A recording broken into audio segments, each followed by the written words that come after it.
Hello, hello, hello, everyone. Happy Wednesday, I think it is. Guys, Yep. I am so excited today to have my friend Truman on the channel and because Truman is actually a member of my locals community, and if you guys have not joined my locals, you are missing out on an awful lot of fun. It is really the only sane place that social media exists on social media. Wouldn't you say, Truman? I would say locals for sure is that. Yeah, absolutely. Yeah, and Truman has a locals community as well. What's great about locals is it's really a nice gathering place for people who actually want to have adult conversations. It is free to join, but you have to pay a little fee if you actually want to participate in the conversation, like $5 a month or something. And that fee keeps the trolls out, and it's just beautiful and awesome. And so in my community, I've been having weekly Zoom meetings and calls with members in the group, and Truman has joined many of those calls. And I just thought he had lots of interesting things to say about the how similar social justice was to being in an abusive relationship, and I thought I wanted to have him on here to discuss it a little bit further. So to introduce Truman, who also is the host of the Return to Reason podcast. Return to Reason started as a podcast driven by the idea that somehow, somewhere, we'd gone off the rails in our public discourse, whether due to social media, pervasive incentives in the mainstream news, cultural decline, or prosperity driven boredom. We've stopped debating the efficacy of ideas. Instead, we're taught that ad hominem and false dichotomies based on subjective morality are how things should be decided. Whoever makes the best argument for our ideological opponents are evil is crowned and perceived the winner in the battle of ideas at the expense of the ideas themselves. And so Truman is directly trying to counteract this by bringing reason back into this discussion. I have really appreciated everything that I've seen him talk about in locals, and I'm so excited to have him here. Truman, welcome. Thanks. It's good to be here. I appreciate it, Carlin. That's good. Awesome. Now I heard you reading my little thing there, and I'm like, God, that is so verbose. I need to go back and work on that. It feels like Yeah. I wrote a word salad for people, even though I make fun of word salads online all the time. So I'm glad that I got to hear that out loud, even though I'm like, okay, I need to change that. I need to change that. But Well, anyway, I appreciate it. life is just about experience, right? So we'll figure Sure. that piece out. But so where I wanted to kind of start this conversation is, I guess, maybe could you give us just a little bit of an overview about when you started to have the epiphany that social justice is kind of like an abusive relationship? Sure. I don't use the term social justice, but I think we're talking about the same kind of things. Everyone, if people say like, progressivism or, this, how they've hijacked the word liberalism or social justice, everyone kind of has an understanding of what we're talking about. I use the term far left orthodoxy because it describes the direction that this ideology has come from, which is the left, not just the left, but the far left. And the fact that it is an orthodoxy, it's very rigid, like a religion.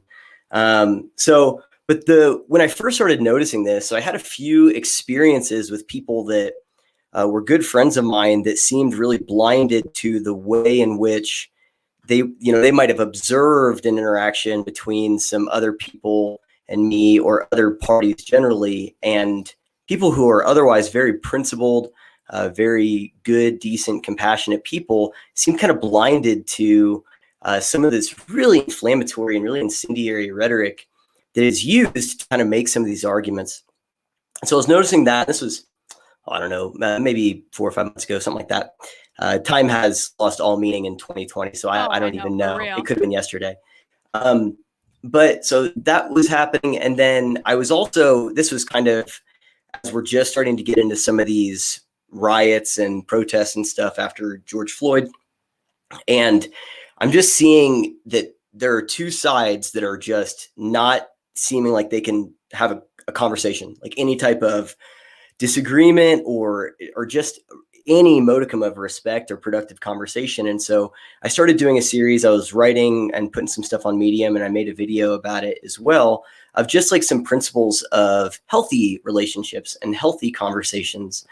And one of them was I had first started to reflect on something a mentor of mine told me in college, which was one of the hallmarks of a healthy relationship is the ability to give and receive the word no. And so if I can tell you no, and I'm comfortable doing that because I know you'll take it well, and you can tell me no, and you're comfortable doing that because, I'll take it well, then that means it's a healthy relationship. You feel comfortable being your own distinct person. I feel comfortable being my own distinct person. And I noticed that there was no capacity on either side, well, really on one side, to receive the word no from people who, might have had, a more nuanced or different perspectives.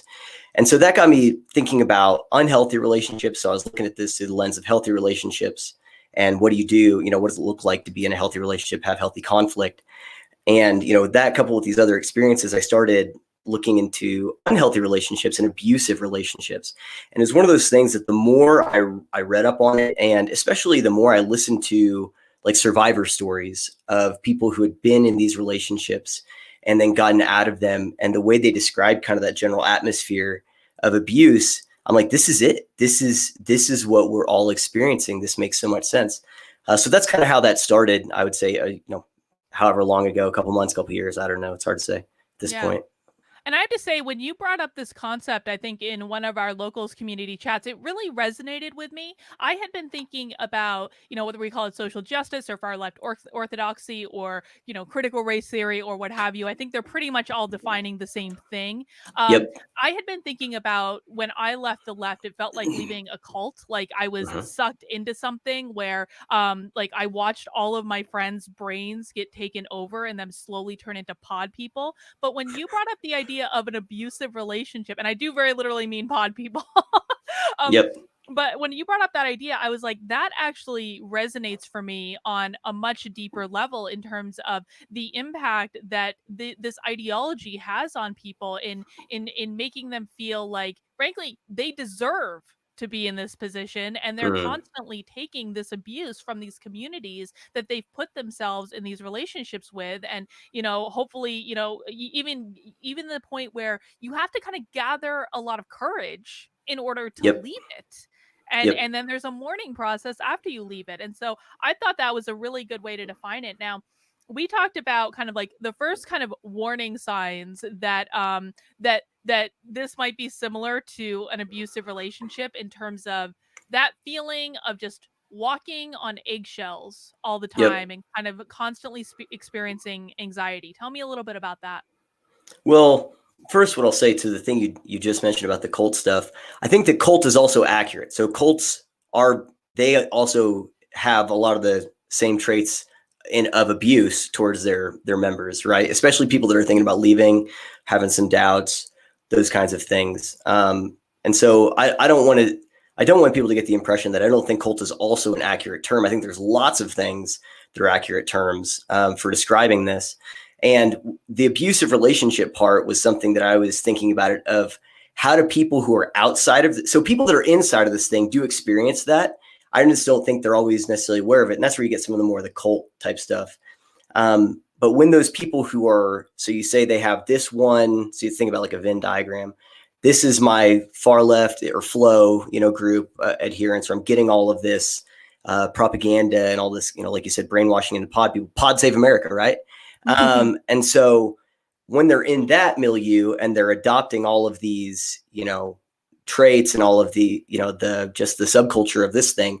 And then when they're interacting with the rest of us, and then also when those people who are leading that are interacting with the rest of us, that's where I see more of the similarities with the abuse stuff, because we didn't sign up for this cult, right? We didn't sign Right. up for this, but we're Right. still experiencing it. So I don't want people to think that that's not accurate, or that cult isn't accurate, because it is. There's a lot. That's what makes this thing so complex, is because there's so many different ways you can look at it. They're all very accurate and have a lot of overlap between them. So to your point about the walking on eggshells thing, that was one of the first survivor stories that I read. It was in the first video I made about this. I compared this woman, I believe her name was Kelsey, and I compared her story. She shared this thing on Facebook as a super viral post about, it was maybe he doesn't hit you, but, you feel like you're walking on eggshells. You feel like you have to please him, and you know what will happen if you step out of line. And I compared her story to Barry Weiss's resignation letter from the New York Times when she was Oh, describing wow. the atmosphere at the New York Times. And, to the point you just talked about of how, there is some almost a bit of courage or bravery required to even express doubt. That was one of the things Barry Weiss mentioned in her letter. She said, going to work as a centrist in a mainstream publication should not require bravery, but it does. Well, why? Well, whenever you're entering into an atmosphere where there is possible dangers, where you know some bad things might happen to you and you can't necessarily predict it, that requires bravery, requires courage. Things that aren't dangerous don't require courage, right? Right. And so there's that. I saw Kelsey talking about walking on eggshells, and then that was a reoccurring theme anytime I studied the just the this signs and symptoms, right, of being in an abusive relationship. And one of them was this constant kind of simmering anxiety. You feel like you're always walking on eggshells because you don't want to step out of line. You don't want to express any doubt. You are aware that one of the things I said in another video is that you're in a minefield. You're at some point you become aware, oh, I am now in a minefield in this relationship, and I have to be really careful, because if I start to at any point distinguish myself, my own views or anything from the abuser, I know it's going to be bad. And so that walking on eggshells thing, if you listen to people, I think, what's that podcast? It's Blocked and Canceled, or Blocked and Reported, or something like that. Oh. There's a good podcast, and they interviewed someone who they spent like a year in these, in one of D'Angelo's corporate training things or something like that. No kidding. I'll send you a A link. It's whole really interesting. year. Oh my God. I definitely Her want to check company this did out. that. Yeah, they signed up for it. I Wow. think it was a year. I'm pretty sure it was. I'll send you the link. It's super fascinating. But she talked about, like, I'm in this situation and there's nothing I can say. I just have to shut up, because what'll happen if I step out of line? And you hear this time and time again whenever people talk about whether it's in academia or in the corporate environment or in higher ed. Like, I feel like I have to be so careful about what I say. It's like I'm walking on eggshells. And so that was kind of one of those first things that, in terms of the exact parallels between this and an emotionally abusive relationship, that I was like, okay, these two line up perfectly, because everyone can identify with that. I think most of us on some level, whether it's in a corporate environment, or some other job context, or with certain family members or in certain social circles, they know that it's like, I have to keep my mouth shut whenever certain things come up, because if I express even doubt, so there's a difference between disagreement and just doubt. Disagreement is, oh, you say A, actually I think B. Doubt is, well, maybe A, but maybe not. Even if you express doubt, then you're going to be met with really harsh criticisms, and we can get into what that looks like later. But yeah, that walking on eggshells thing, it light bulb, going on right there.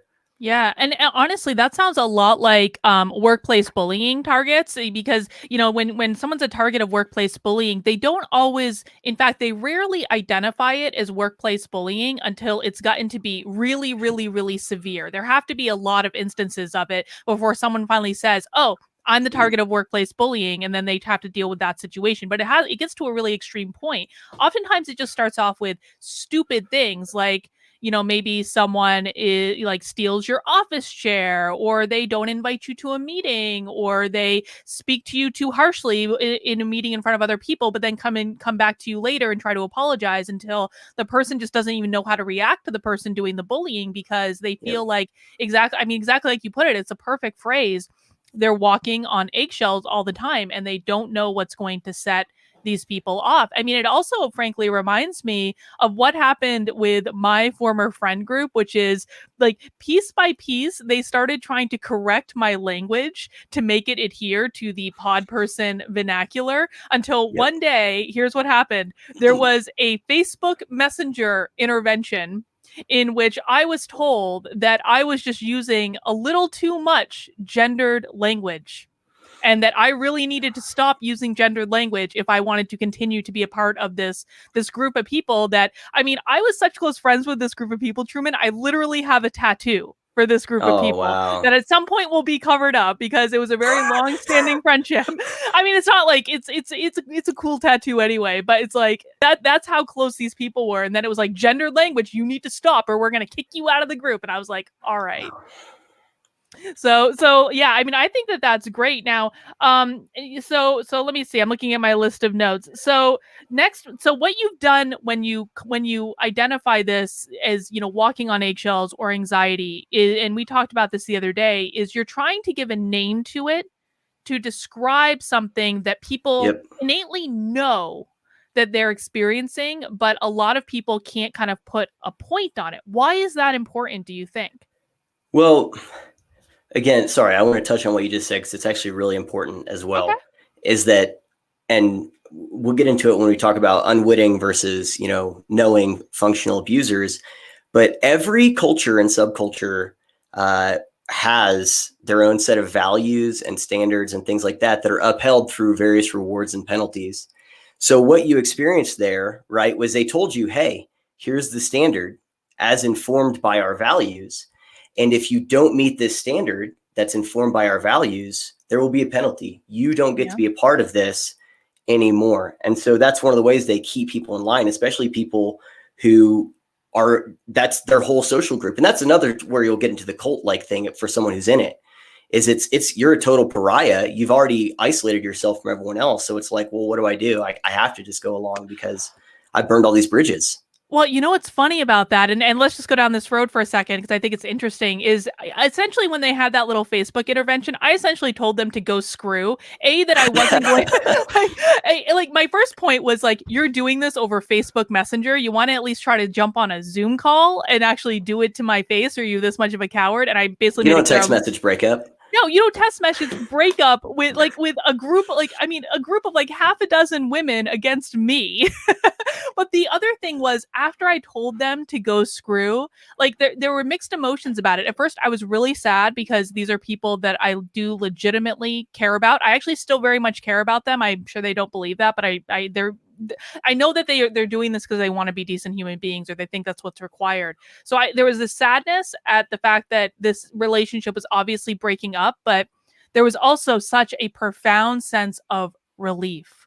Hmm. That was what it was. It was like, oh, it's finally over. We have come to the head of this. It's And cathartic. it was very cathartic. And although it was scary, I was like, all right, I just basically told all of my friends to screw off. It was like, okay, like I knew it was the right decision because it felt so much better. Yep.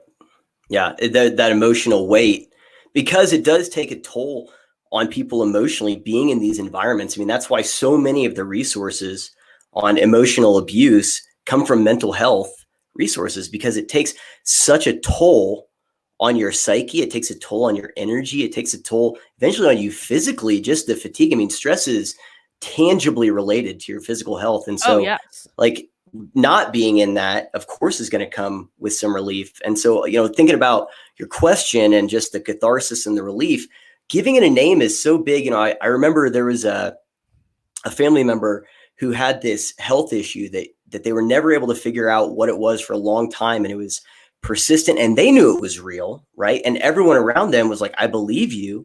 But, they wouldn't catch the doctor at the right time. And so it wasn't diagnosed for quite a while. And then finally, whenever they were able to get in and get a diagnosis, it was like such an emotional and, like I said, a little bit of a cathartic kind of experience of like, yes, I'm not crazy. This is real. This is a real thing. I knew what I was experiencing, but because I didn't necessarily have a name for it, I didn't really know how to describe it. We hear all these words like it's bullying, or these people are, it's a mob, it's mob rule, it's a Twitter mob, or, shout, all those other things. And those are all accurate. But I think this gives a little bit more of a tangible explanation that already exists. And also when you look at what's it like for people experiencing this, not just how do abusers act, not just how does this ideology act, but what's it like when you're experiencing it. I think it's a real relief. Anytime I've had conversations with people about this or put this out there, I'll get comments like, that's exactly what happened here. Yes, that's exactly right. And so I think it also just does people a service who are experiencing this, which is most of us to some degree or another, so that they can know, no, I'm not crazy. Whenever I feel this weight on me emotionally from this, and I feel like all of these really negative things and this anxiety and everything, I think it helps give people some kind of like, yes, this is a real thing. It gives them a name to latch onto. So that's the other thing that I think why it's important is it's just good for people's mental health in a lot of ways. It's weird to say it's good for their mental health to find out they're experiencing what it's like to be emotionally abused, but it's good to know that you're not crazy, that it's not in your head. That's what I mean. Yeah. And I mean, I'll admit, I still actually have a lot of instances where I probably honestly on a daily basis, I'm still like, am I the one that's wrong? am I crazy? Is there something? And I spend most of my days these days thinking about this, which is probably unhealthy in and of itself, and I'm acknowledging that. But I mean, honestly, there's at least once a day where I'm like, am I the one that's wrong in this scenario? Do you ever go through that? Absolutely, I do. I mean, that's when I was looking at the healthy relationship stuff, and at other points in time as well, I really try to be like self-checking of, am I the a-hole here, right? Like, I think there's even a Reddit Right. page like, was I there? Am I the a-hole? Where people tell these stories of like, this is what happened. Was I the jerk, or whatever? And so I think it's important for us to do that, to be asking and checking our own motives. What I don't want people to do, and what I don't think we should do, is go down the same road of this ideology in some ways, of becoming so certain that we're correct, and becoming so certain that we have the right answer, that the moral high ground, so to speak. That there's no form of self-checking and self-analysis, because the odds of, I'll put it this way, the odds of either me or you or anyone else having it perfectly figured out, conducting ourselves perfectly in every interaction and all these things, of having all of the conclusions just right, is virtually zero. And so I think we do Right. have to be aware of that. And so as long as we're doing that, and we walk away saying, I honestly was checking myself, and I honestly come to the conclusion that I think this is still correct, but I'm going to keep doing that. I think that's all we can do. But yeah, absolutely, I do that, and that's part of being in that environment of abuse. Is abusers make you? I mean, that's kind of plays into the gaslighting a little bit, where it's you're constantly second guessing your own understanding of reality, where you're second guessing yourself of like, maybe I did do that, maybe, and we so want to give the most charitable interpretation to things, and especially with like a lot of this of what we're talking about here is what we experience in our own personal relationships. Of course, there's, like I said, in the corporate environment or something like that, you're getting this training and you don't want to raise your hand at the seminar or whatever. But that also has to do with how you're afraid you'll be perceived by coworkers that you have close personal relationships with, right? And so, yeah, I think we have to be like checking that, and constantly checking that as well. I don't know what I remember. Yeah, so this has to do with these personal relationships, and it's a good thing for us to be trying to be self-aware, because that's going to help feed some humility, so we can have these conversations with our friends who are experiencing this from as well. So anyway, yeah, of course, yeah, I think about that all the time, and that kind of second guessing, because we want to be charitable, we want to give a charitable. So if someone says, well, maybe, do you think that maybe it was because of your privilege? Or maybe, that response is because you're fragile or something like that. If that comes from a friend, it's very difficult to go, yeah, no, I don't think so at all. And why would you say that? You want to be charitable in these relationships and the interpretations to things. And so that helps, because we want to do that. James Lindsay has talked a lot about this, of the principle of charity and giving the best possible interpretation things, is that this ideology preys on that, and absolutely exploits that tendency in a lot of us, because like you said, you're like, I want to second guess myself. Am I the jerk? I do the same thing. Am I the jerk? And in the process of doing that, they're kind of chipping away at our confidence in our beliefs, I guess. No, I definitely agree. And I thought to spring into my head as you were saying that, but I just want to acknowledge the super chat from Esmeralda Truman. So spot on. Never thought of it this way. Thank you, Esmeralda. Thank you for joining today. When you were talking just then about like when it comes from a friend, we're going to be much more inclined to kind of like listen to it rather than like some random dude on the street or like some rando on Twitter, right? And it actually made me think back to I was in Dallas, Texas last week, as many Oh, people were know you? from the news. Yeah. But it wasn't all just getting chased down the street by Black Lives Matter. So the day That's good. before the walkaway rally, Mikey Harlow and I were kind of like walking around. Mikey wanted a pair of cowboy boots, and we actually accidentally ended up in the location where JFK got shot, just like Huh. completely on accident. And I was like looking up, I'm like, Mikey, I think that's the bookstore. And like, so suddenly we realized we were in this place. And so we started talking about the movie JFK, Oliver Stone's JFK from back in the day, which I actually wrote a paper about in college as relating to how it used methods of propaganda to get people to buy into, I mean, conspiracy theory, whatever it is, I actually think there's probably more truth to it than we dare Oh man, admit, but that's a different conversation for a different day. But get people to buy into this idea that what we have tinfoil been hat. sold from the government isn't necessarily the truth, right? And one of the elements of propaganda that they used in that movie was they put in so many different celebrities into that movie. There is a Mm. star-studded cast, and the reason I say it's an element of propaganda is they're using it as a way to get familiar faces in front of you to tell you a story, so you're more inclined to trust it. Lower your But defenses. exactly. Like these are like you've got like, John Candy, like Uncle Buck is telling you this is a conspiracy theory. Like of course I'm gonna trust him. And so it made me think of like when you were talking about like when it comes from a friend, it's different for the same reasons. We have our guard down. We're more likely to question, like, I've known this person for years. Do they actually have a point there?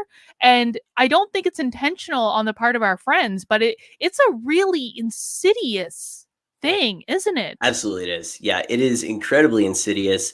And that's what like I tried to I said this in the first video I made, where I was like, I think that first outline that I made for the first video I did about this, it was called The Road to Hell is Paved with Eggshells. I think it was like the outline I used was maybe the fourth or fifth iteration. I probably had a total of 15 to 20 pages of things I started and then scrapped and then started and then scrapped because of that, because of the fact that there is so much complexity here, because of how much it has to do with our own personal relationships. We can take this kind of broad, like almost, kind of, I guess, big picture perspective and use terms like cult, which again are very accurate. I think religion is also accurate in some ways, and all of these things. But what we're talking about here is the way that this affects the relationships we care the most about, right? I mean, think about all the pieces that were printed before Thanksgiving from places like Vox, very reputable and truth-telling outlets like Vox and Huffington Post, very trustworthy sources about like how to deal with your relative. Like you should confront them. You should confront your relatives Right. that don't agree with you. And another thing that this thing does that is also similar to the cult is that they encourage you to cut ties with any infidel, anyone who's not a believer. You got to cut ties and go a different direction. And so, yeah, absolutely. That's what makes this difficult because, like you said, these are people, you got freaking matching tattoos with them. That is a big deal. And those relationships, when they become toxified like that, or people, there's this weird kind of barrier and tension in the relationship because of something that shouldn't be a source of tension in the relationship. It sucks. It sucks. It And really had that happen sucks. enough, and it really, really sucks with enough. Like, I'll be honest. Whenever I posted a link on my Facebook, sharing that I was going to be doing this with you, and I'm like, I know there's going to be people that are going to go, oh my gosh, and like the backlash and stuff, and it's totally ridiculous.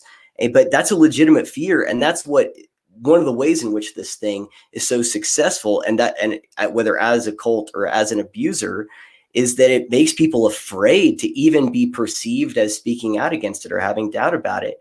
And especially with the cost that it takes in those personal relationships. Yeah, dude, no, it's crappy. It's insidious, like you said.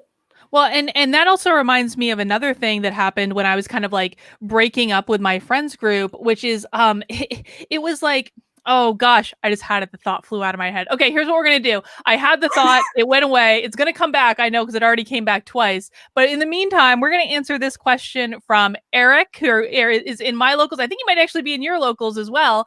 Yes. Eric, What's up, Eric? how do we overcome the abuse and twisting of language by these cults in order to have these discussions? Words no longer mean what they mean. I think that's a great question. Truman, what do you think?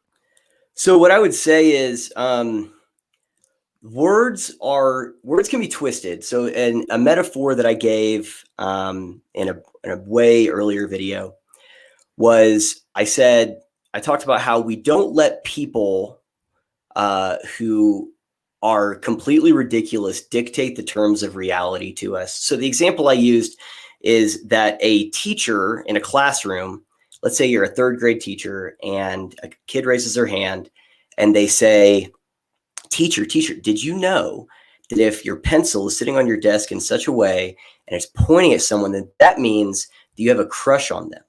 Now, Oh a God. teacher a teacher would not, a normal rational person would not say, holy crap, is that true? Oh my gosh, that's right. And then go and tell everyone and operate as if that was true. They would say, isn't that cute? All right, now let's like get back to doing whatever you do in a third grade classroom. But what we're seeing right now is people are letting ridiculous folks dictate the terms of reality to us. Instead of saying that, isn't that adorable? And I think I use that in the context of like the okay symbol being declared, white power. I hate someone. I said, we do not let ridiculous trolls, though that which is absurd, like dictate the terms of reality. And so to Eric's question, I think that we are allowing those words to be twisted. That's another way of saying that reality is being twisted. Definitions are changing, but they're only changing based on the legitimacy we're giving those who are making those changes. And so I think we're kind of going to get to a little bit at the end here, I think, of how we strip that legitimacy away. But to your question, Eric, and I think you're right, this is a really good question, is we can't attack the word change itself. I think that's the wrong. Now, I think there is some utility in these conversations to say, what do you mean when you say institutional? What do you mean when you say privilege? All these other things, and at least have an understanding of their operating definition. But if we want to actually have a real change in the acceptance of how these, perverse definitions of the words are being used, then we have to go to the source of what's feeding the legitimacy of that change and expose the source as being something totally ridiculous. And then if we do that, then I think it will be a better way of attacking the problem. Does that make sense? It makes total sense. And, when you mentioned the okay symbol and, we shouldn't listen to crazy people telling us crazy things. It's funny because just the other night, my husband was showing me on Facebook, he was showing me an image of someone making the okay symbol where there's my camera doing like the circle game and doing it below their waist because that's the circle game. Right. Yep. And Facebook had actually it was just the image of the okay symbol below someone's waist. Facebook had actually covered that as like a dangerous image not to be shown. Speaking of not listening to crazy people. But my thought came back, as I knew it would, when you were talking about how Vox and Huffington Post give people advice to go home to family holidays and confront their relatives. This happened to me too when I was breaking up with my friends, in terms of like I didn't understand what was going on. And so I was trying to be rational. And my first answer to almost everything is, well, have you listened to the other person? And have you tried to approach them and have a conversation with empathy? And so I was trying to illustrate that. And so my friends were basically like, Carlin, you just have to shut up and listen to Black people. That is your role as a white person, is to shut your mouth. And I was like, I don't really think telling someone to shut up is actually going to do any good or change their mind. And they were just very, I'm like, you need to shut up. Like, you are not allowed to say this. So that was another moment where we started having a breakup where I was like, you people are insane. But, it's funny because Dr. Howard Asher and I actually talked about this a couple weeks ago in our latest conversation, where if you want to develop a relationship with someone, you need to listen to them. You need to ask questions. And it seems as though the advice that is coming out of places like Vox and Huffington Post is actually directly antithetical to what is required to develop a positive, fulfilling, productive relationship, whether that be a friendship or a romantic relationship or a work relationship or anything. So they're actively working against developing productive relationships. So inherently, they can only be abusive relationships, right? Yep. No, that's a really good observation that, what, as Nassim Taleb calls it, via negativa, remove everything it's not, and what you have left is what it is. And if they're removing any possibility of it being a healthy relationship, of it being a productive conversation, of it having some semblance of reciprocity or mutual respect and all those things, if they're removing anything that would feed that, then all you have left is, like you said, is an unhealthy relationship or an abusive relationship. And the other thing is that it shows how disinterested they are in actually changing minds. It's like, no, we just want to get our goals accomplished. We just want to get the power, really. And so either go along or shut up. But, we don't really care so much if you agree, as long as we're just able to pursue our agenda. So it's a bridge burning apparatus, not so much a bridge building apparatus.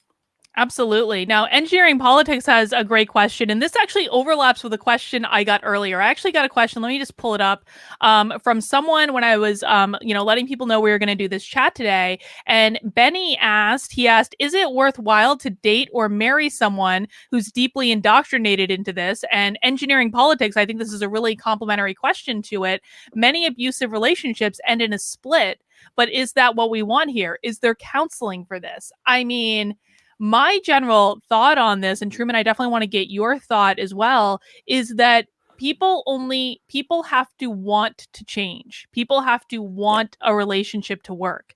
And if you're so far into this ideology where you can only be around you only want to be around people that believe exactly like you do, I don't think that that person is equipped, frankly, to have a productive relationship with anyone.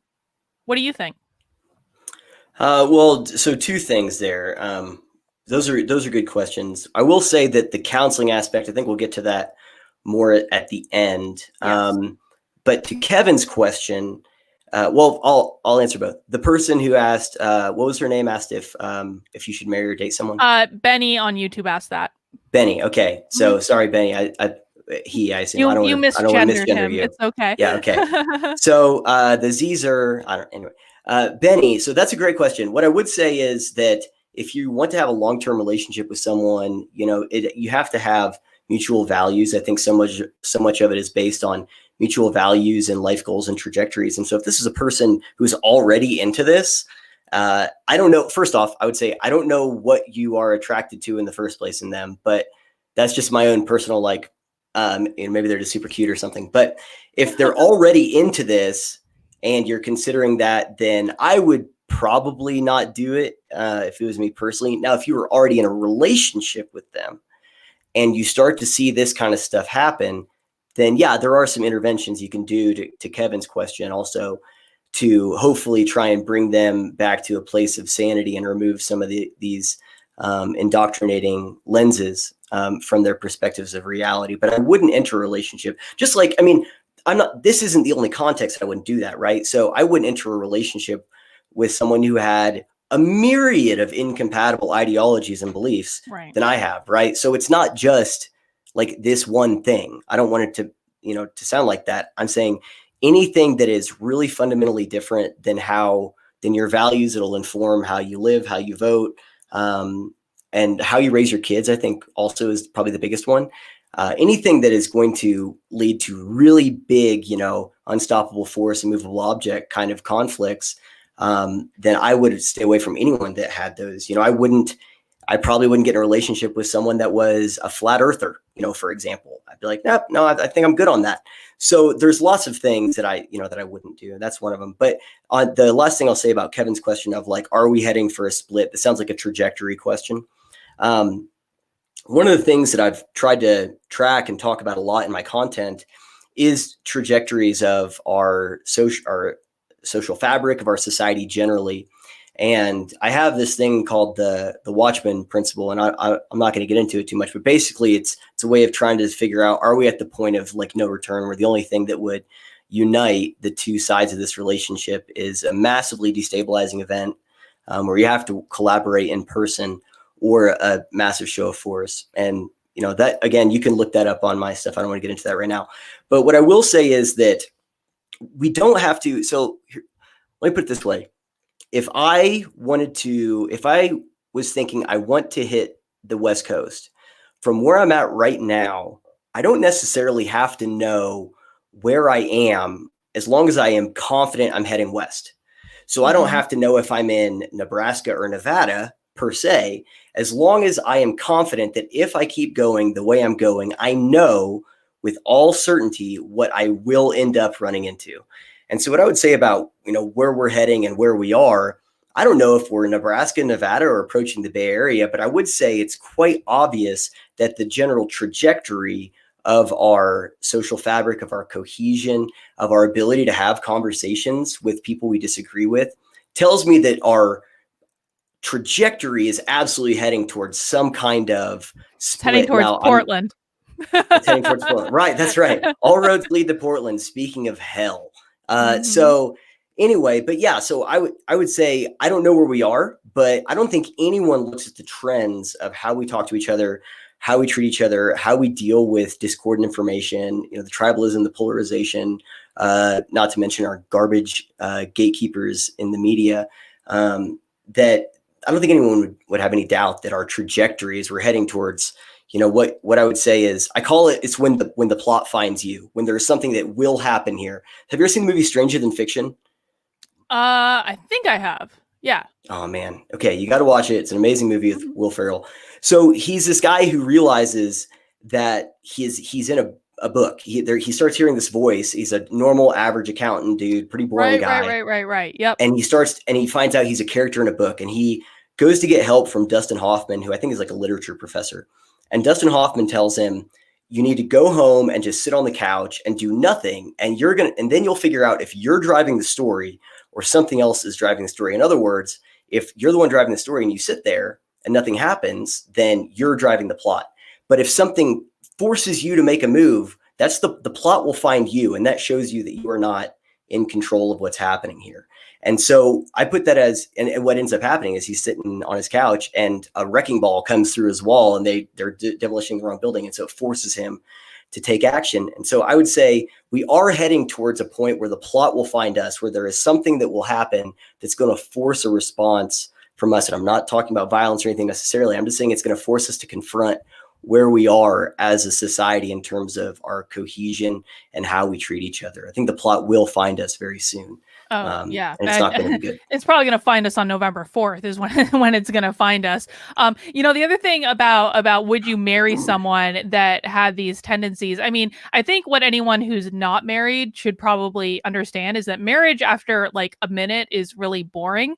Like I'm coming up on 9 years of marriage right now, and I'll tell you what, if my husband was an SJW, oh my God, like we would not be married. And I think back to Ben Shapiro has talked about when he was courting his wife, and they, if you think an SJW is cute, go out on dates, have fun, have all the sex you want, whatever, like have fun. But if you want to know what marriage is like, go sit next to them when they're working and bring them lunch and just hang out Uh-huh. many, Yep. many times. And that is what marriage is like. And you don't want someone that is just like fundamentally not interested in compromise, not interested in listening, is willfully misinterpreting everything you say. Like that's not someone Yep. you want as a long-term partner. Yep. And You that's want not to say someone they can that be fixed, but that's true. Or that those disagreements can't, be have some type of positive resolution. But you want someone, yeah. I mean, life is fundamentally boring in a lot of ways, and so you want someone that makes the boredom, that you enjoy doing the mundane crap in life with. I will say, so speaking of this, I have to give a shout out to my wife. This morning I woke up and she bought my favorite cold brew coffee. It's this brand called aw. Stoke. It's like amazing. If you've never had it, then you need to try it. And she got me a breakfast burrito from this place, and it says "Good luck," and she, love you, whatever. Oh. And so that was marry someone that is like that. Basically, I'm saying I lucked out. I married someone who's pretty amazing. So. Yes, I did as well. Now you guys all have to go find your own amazing people. Um, Yep. Deb, who's also in locals, I'm so happy so many locals folks are here today, has a question. She says, "What made the SJW abusers like this? Do you think it's not just indoctrination? Some people are vulnerable and some aren't. Who's at risk and why?" And Good I question. think when I saw that question, I was thinking, what in regards to workplace bullying, and again, guys, if you don't know, my doctoral dissertation was on the topic of workplace bullying, so it's a subject I've studied like extensively. The number one way that workplace bullies get created is they themselves have been a target of workplace bullying. And so I have to think it's very similar here that SJWs are created because that was the community that they're in, or they've gone through the education system and they had their teachers as SJWs, which, oh my God, the amount of people, like, side note, the amount of people right now that are sending me SJW materials that their high schoolers are required to learn is mind boggling. And so that's how I think they're being created. What do you think, Truman? Well, I think it's a really complex question. Yeah. So the first thing I would say is this is what we're seeing now spill, up to the surface is really the fruition of decades and decades and decades and decades and decades of slow incremental, infiltration of, like you said, higher ed. It's in our media class as well. I think the media is a little different in terms of, I think they're tailoring their message to certain demographics of the population. And so whatever that message is, they're going to promulgate it. And so I think that if everyone all of a sudden valued something different, then they would stop. I think the media would stop doing what they're doing. So that's a different thing. But and Taibbi writes about this in his fairly recent book, Hate Incorporated. I highly recommend that. It's probably one of the most important books you could read this year.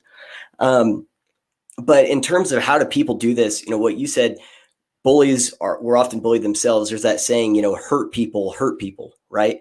And so I think that's absolutely an aspect of it. And there's also a part where, I mean, we can use this to get into the function, the unwitting versus witting people that are kind of pushing this forward and legitimizing this. But I think that there are people who don't know they're doing it at all. There are people that are just spiteful. And I will say also, there is absolutely, so one of the things that makes this insidious is that it takes things that are either kind of true or partly true and then draws really wildly crazy conclusions based on it. Mm-hmm. And so for people to have the general intuition that our institutions are broken is a correct intuition, right? If you get a 4-year degree, you're not guaranteed to go get some amazing job anymore, even though we've been told that. We've been told and we've been brought up to think that the news media is going to give us as a bias or as an unbiased truth-telling apparatus. So we can discern what is true with our guards down, unfiltered from the media. And that's not true either. And we've also been told and brought up to believe for the better part of the century that the government's going to solve all of our problems and that we can, the federal government, everything. And it's all about the federal government. And there's nothing has to do with, local communities and things like that. And that's also not true. And so there are ways in which for someone to point okay, so we talked about earlier, calling this emotional abuse is kind of an aha moment for a lot of people of like, yes, I'm not crazy. I think pointing to some of these things like institutional this or whatever, corruption, the swamp, does tap into a correct intuition that our institutions are broken. And it gives a name to it for some people and they just go with it. So they're like, I already intuit that the institutions are broken. I don't have any other explanation put in front of me, so why not?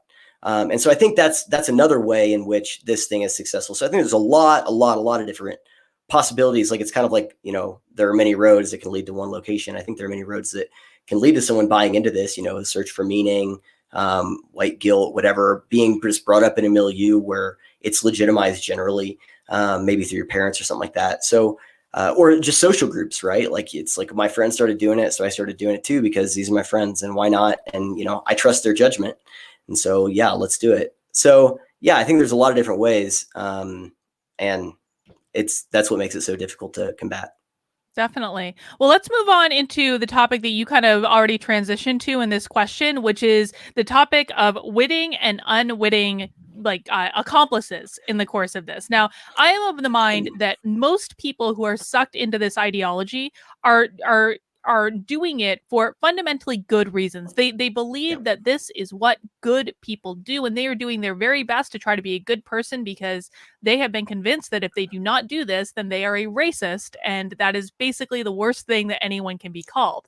However, there are also people that absolutely know exactly what they're doing and are doing this to try to undercut the fabric of our society because that's going to allow them to burn everything down and build their little socialist paradise or Marxist paradise in which they are the leaders, they are the ones on top because that is what they care about at the end of the day. Tell us a little bit about how you think about this.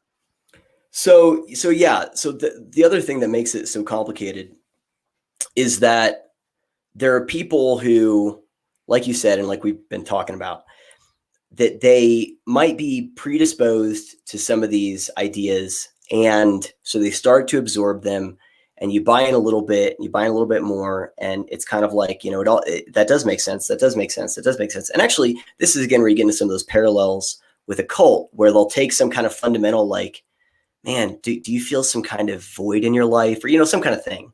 And they build on something that is probably a true intuition or a generally or correct in the right direction kind of intuition. And then they feed that question with just utter crap. And so I think that there are people who, again, like you said, no one wants to be called a racist. And because of the absolutely appalling history of this country in terms of race relations, not just with slavery and Jim Crow, which of course are obviously evil, but we also have Japanese internment camps, during World War II. We have the ways in which Jews were treated. We have the ways in which Hispanics have been treated at certain points in history, and so on and so forth. And so there's absolutely a stain in our history of how we've treated. Native Americans, goodness gracious, right? So there is a lot of truth to the fact that, man, our country is replete with things that are egregious in terms of the way people were treated on the basis of their skin color. Now, again, that's not unique in world history, but that doesn't mean that it's that doesn't take away from the fact that it's evil.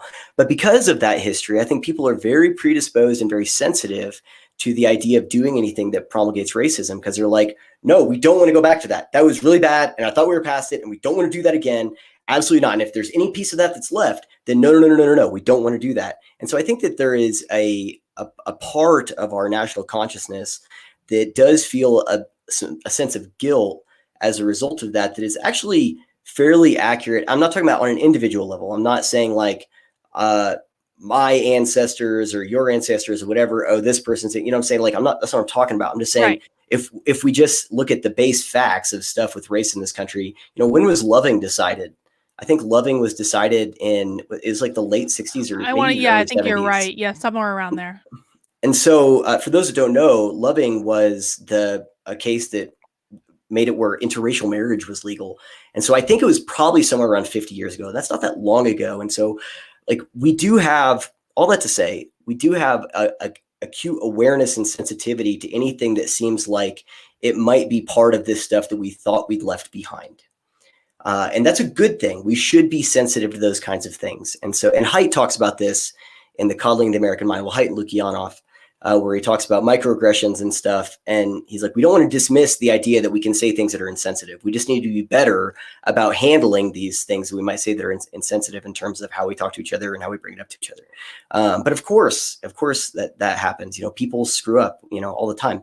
And so we're very sensitive to it. And so, as you mentioned, there are people that know what they're doing. They know what they're doing. Eric Hoffer would call them the true believers in a movement, who absolutely know what they're doing. And actually, Hayek kind of makes this distinction in The Road to Serfdom, where he says the people that bring about a revolution are very rarely the ones in power when it's done, because the people that bring about the revolution are the ones who really are doing it with good intentions, and they believe they're doing something moral and right. And once they realize what's required to maintain the system they just erected, they go, this is not what I signed up for. I'm out. And then what remains are those who are willing to go, yeah. Gulags it is. Gulags forever. They're the useful idiots. It's useful idiots. That's exactly right. Exactly right. So all that to say, there are these groups generally. There's lots of groups in this in terms of people that legitimize and forward this atmosphere of abuse. So one group would be people that are kind of like disagree with it and they're like, I don't know about this, but they're like, I'll just go to the training and keep my head down. Like, I'm not going to speak out against it. There are people who, it's not just have doubts, but are virulently against it, but remain quiet or even just mouth, platitudes or whatever towards it, so they can, in the self-interest and self-preservation. But in terms of those who are actively, so I'm not talking about the people that are kind of silent, but in those that are actively forwarding these ideas, actively forwarding, that Ibram X. Kendi, how to be an anti-racist. Sounds great, right? Well, we got to get rid of all the racism. Also, on the last page, I don't think it's on the last page, but you find out that we think everything's racist, so we have to dismantle everything. Everything. Yeah, you didn't know what you signed up for, did you? So anyway, so what I'm talking about and what we're discussing here are the groups of people that are forwarding these ideas. And as we mentioned, there are some that know what they're doing, but I think they're the minority. Would you agree that it's the minority of people that absolutely know I know where this leads. I know Yeah, where this is going. I definitely would agree with that because they make it so confusing. Like, you have to really dig into this ideology to figure out Yep. what they're talking about. I mean, it was only recently that I think I really even wrapped my head around the idea that systemic racism means everything that we have built so far in our society. And Yep. the only way to defeat excuse me, systemic racism is literally to tear down everything that we have spent the last 250 years building. And that was just recently I had that epiphany because I was reading in defense of looting, and they're making this argument that property rights are racist because they've been passed down. It's a whole big thing. I'm doing a whole video on it, but this stuff is hard to understand. And It like, I is. think it's enough for the average person to just wrap their head around the idea that I'm white and that means I must be racist because my ancestors couldn't possibly have built any structures that would have benefited people that weren't white. And so Yep. I think a lot of people go into this just really not understanding what they're buying into. Yeah, I mean, so I think that this phrase was first said maybe in the early 2000s. Lindsay talks about this a lot on New Discourses. Anyone that's not familiar with their work over there needs to go check it out as soon as we're done here. Don't do it right now, but you make a note to yourself. But so there was the phrase that was the master's tools will never dismantle the master's house. And the master's tools are things like critical thinking, scientific method, epistemology or epistemological Individualism. soundness. Yeah. And then there is another scholar in critical theory, I think this is in 2017, 2018 maybe, who built on that phrase and said, and so what we mean is that we are talking about these systems, we are talking about science, we are talking about math, and we also say that any potential pushback against this is actually should not be taken as a truth claim to be considered, but should be taken as just a bid to try and uphold white supremacy and patriarchy in the system.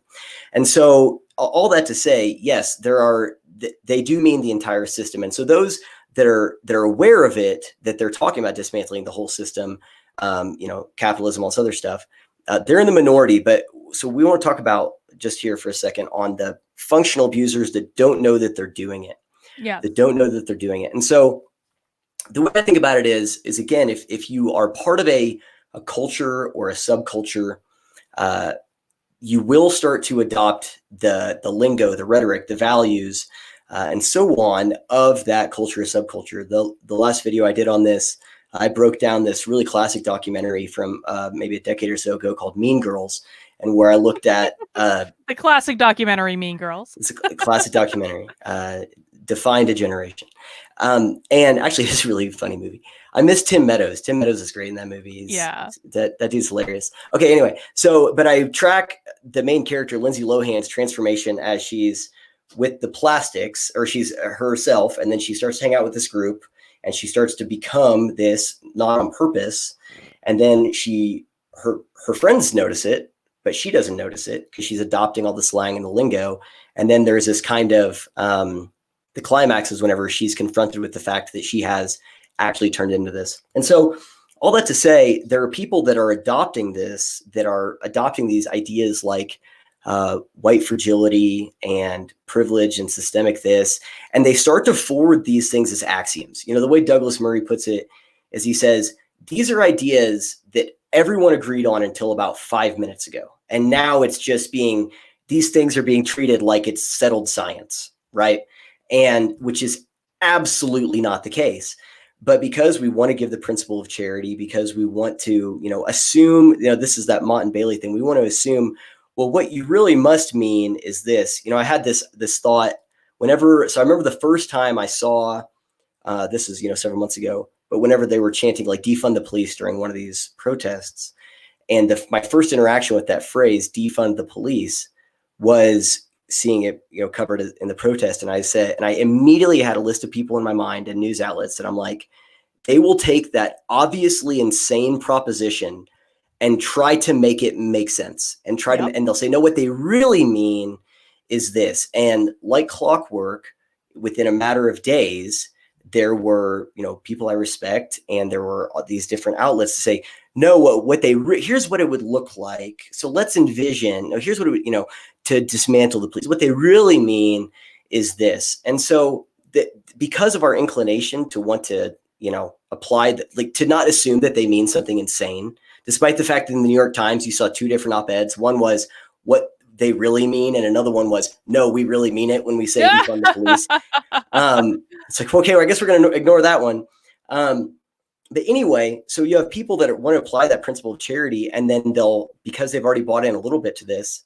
And so I think about it as whenever they're looking inward to their group, to that far left orthodoxy or flow adherence, and they're getting that propaganda and they're absorbing that culture, they have their back is facing society, the rest of us, and then whenever they turn around and they're engaging with the rest of society, because they've adopted all this crap, they're distributing those ideas and stuff towards the rest of us. And because we're like, well, do they mean this? Or because we're friends with them, we don't want to, it feels awkward to give pushback.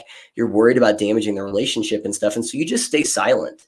I've seen numerous of these like viral Facebook posts of people who make really inflammatory claims, and I don't think they intend to, but really inflammatory and incendiary and oftentimes very racist claims. And what they see is all the people who liked it and are like, I'm with you, and all this other stuff. And what they don't see is all the people, it's like, okay, you have this many people on your friends list, this many people liked it and shared it. You have a whole bunch of other people that didn't. And there's a reason, because they're like, all right, but they don't say anything. And so there are people that are unwittingly forwarding this because they want to be a good person. They want to be a good ally. They live on what I call, or actually I adopted this from my friend, a low information diet. So many people live on a low information diet. And so they only catch headlines, little snippets, little things that are shared. And so they might see like a viral clip from Now This and assume that it's actually legitimate or whatever. And you get enough of that, then you're going to start to go, oh, well, George Floyd, that video is awful, and you just focus on the ways in which it confirms some of these inclinations that everything is horrible, and you ignore any discordant stuff, but then you forward those things and begin to discuss them like they're axiomatic with other people, and they're unwittingly, even though they have really good intentions and they believe they're doing something good, they're unwittingly functioning as an emotional abuser to people, and they're forwarding this atmosphere of emotional abuse to everyone else without realizing it. And it's a really tricky thing because it's often in the context of personal relationships. Definitely. And I want to ask you what maybe we can do to help move them along from that strategy in a second. But I just want to do a quick pause because, guys, we've been going for about an hour. If you're enjoying this conversation, please give it a thumbs up. Let YouTube know they're enjoying it. You're enjoying it. YouTube has put me in YouTube jail lately, so they're not sending out notifications and they decided that my thoughts on Trump banning critical race theory, which is a little bit too incendiary. I literally got an email from them this morning saying I was too incendiary. I was like, I'm an actual organizational psychologist, you children. So guys, please give it a thumbs up. Let YouTube know we're doing good work here. There's almost 500 of you in the chat, so I expect to see 500 likes when I get done this video. And I also really want to encourage everyone to subscribe to Truman's channel. I've got the information in the description below. Truman definitely needs a lot more subscriptions to his channel. The work he's doing is really, really good. And again, he also has a locals. Follow him on Twitter. Follow Truman in all the different places, guys. All right, so we have these unwitting accomplices that think they're being good people, but they are going about it in a incredibly toxic way. If we want to have conversations with our unwitting accomplice friends, how do you think we should do that, Truman? So this kind of leads to where I think this is a really effective lens for understanding this ideology, because it gives us a way to deal with those people that we know are genuinely well-intentioned. And so this is where this is so important.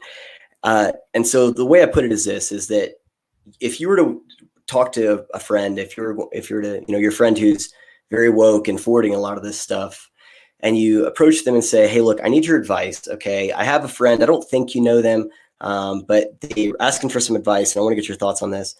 And so what my friend is experiencing is they're in this relationship, and every time they're with the person, they don't feel like they can express any disagreement or doubt. They feel like they're always walking on eggshells. Anytime they do express doubt, they're met with really harsh criticism. So I would say that the white fragility thing is often used in the same way gaslighting is, where it's like, no, actually, you're the abuser here. I'm the victim because how dare you say that kind of thing. That's an actual strategy. But anyway, but you tell the person hypothetically, yeah, every time they, try to bring up the way they're feeling, they're just met with the fact they're being defensive, or they should be more open, and that they're actually the ones in the wrong for even bringing it up. And it's just really they don't know what to do. They feel like they're in a minefield. They feel like they're constantly walking on eggshells if they express any type of doubt or disagreement. And they're bullied in a lot of ways. They'll be told, that they're all these, pejoratives, all these mean things, simply for having it even a slightly different opinion than the person. What do you think they should do? What are your thoughts on this? They asked me for my advice. That person would say, man, that does not sound like a healthy relationship. They need to get out of that. That sounds kind of abusive. And then you can say, well, that's actually how I feel when I'm with you. Mm-hmm. I feel like whenever we talk about this stuff, one, I want it to come up because of how you treat me whenever, like, I'm afraid it's going to come up. I'm afraid I'm going to say the wrong thing because you've created a situation where I can only agree with you. It's this Kafka trap. I can only agree with you. And so that's how it feels like whenever we're in this. And so it brings people to a little bit of a point of decision that they already have some buy-in. They've already agreed that someone who's in that situation should probably leave because it's an unhealthy relationship. There's this story in the Bible. It's in, I think, 2 Samuel 11. It's the story of David and Bathsheba. So, that song, Hallelujah, you saw her bathing on the roof. So, story of David and Bathsheba. And, David makes a series of incrementally bad decisions, like really, really bad decisions, culminating in him having one of his best friends killed to cover up the fact that David slept with his wife and she became pregnant. Anyway, so God sends this prophet named Nathan to go and confront David. And what Nathan doesn't do is, David, you wicked, wicked piece of crap. Like, what are you doing? Like, this is horrible. He doesn't do that. Instead, he tells David a story. And he tells him a story about these two shepherds and one that wrongs the other. And he gets David to have some emotional buy-in to the situation. And he gets David pissed off at what's taken place. And then when David, responds like, that's wicked, that man should be punished, he should be put to death, whatever, Nathan says, you are that man. You are that man. And he brings David to this point of decision to where he can either reject it, or he can repent. And so I think that the point is that there is an effective strategy if you feel like someone is genuinely well-intentioned, is, generally wants to do good, but they maybe have gone down a path and don't really realize what they're doing. Then it gives a way for you to confront them with the way people around them are experiencing it and the way you're making them feel, in a way that I think is disarming and also is just accurate, right? So what I'm not talking about is some type of manipulation in response to manipulation. So I wouldn't say do this if it's not accurate. I would say do this as a way to just shut down conversation, but do it if you genuinely feel that way. And if you do that, then I think it can be very effective for people that are well-intentioned and just don't realize what they're doing because they just absorbed all this subculture. They don't know what they're doing. So I don't know. I think that's probably one of the ways I would go about doing that. Mm-hmm. No, I think that sounds like a really great way because you approached it in a way where it's detached from the person at first. It is separate from it is not like a direct attack on the issue itself. In fact, I tell people all the time, like, you make decisions emotionally and you justify them rationally. Yep. You're getting that emotional buy-in first without them even realizing it. And then you're kind of using it to smack them in the face in a very loving, gentle way with the fact that Yeah. they are destroying the relationship with how they're treating you. And I can be a little bit harsh on SJWs, I think partially because I'm still going through my own process of mourning this entire situation that we're in. And so I kind of want to edit what I said earlier about don't get into relationships with SJWs, because I think that every single person out there can change their perspective in an instant.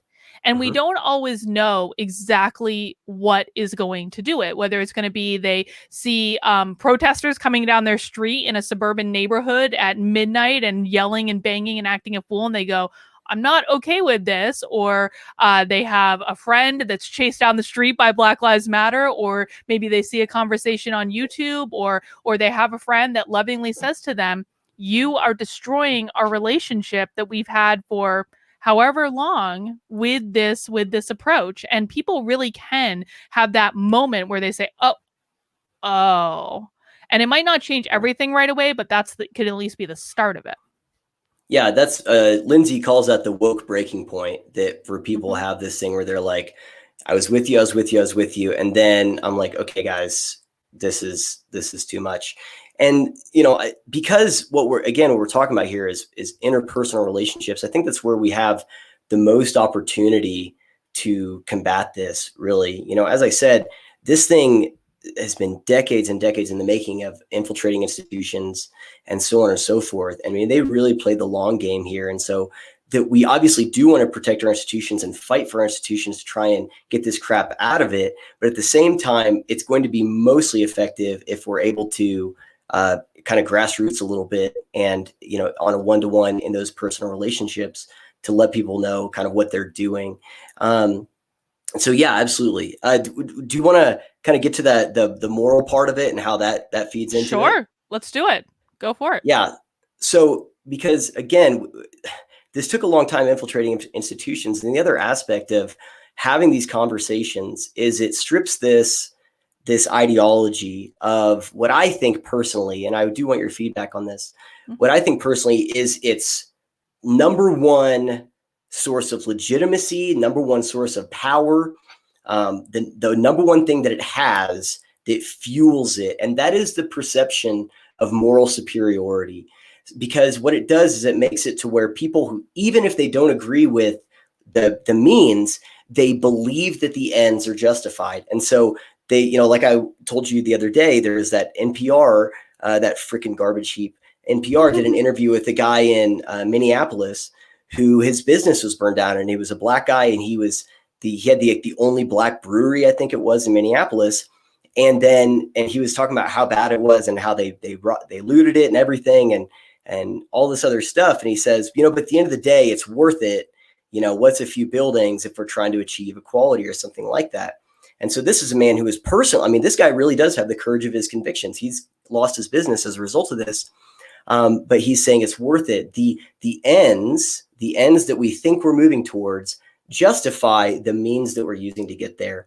And so I think that perception of moral superiority, we're anti-racist, we're anti-fascist, we want to dismantle racism and white supremacy, like Black Lives Matter, all like you would have to be crazy to not hear those terms in a vacuum and go, I'm with you.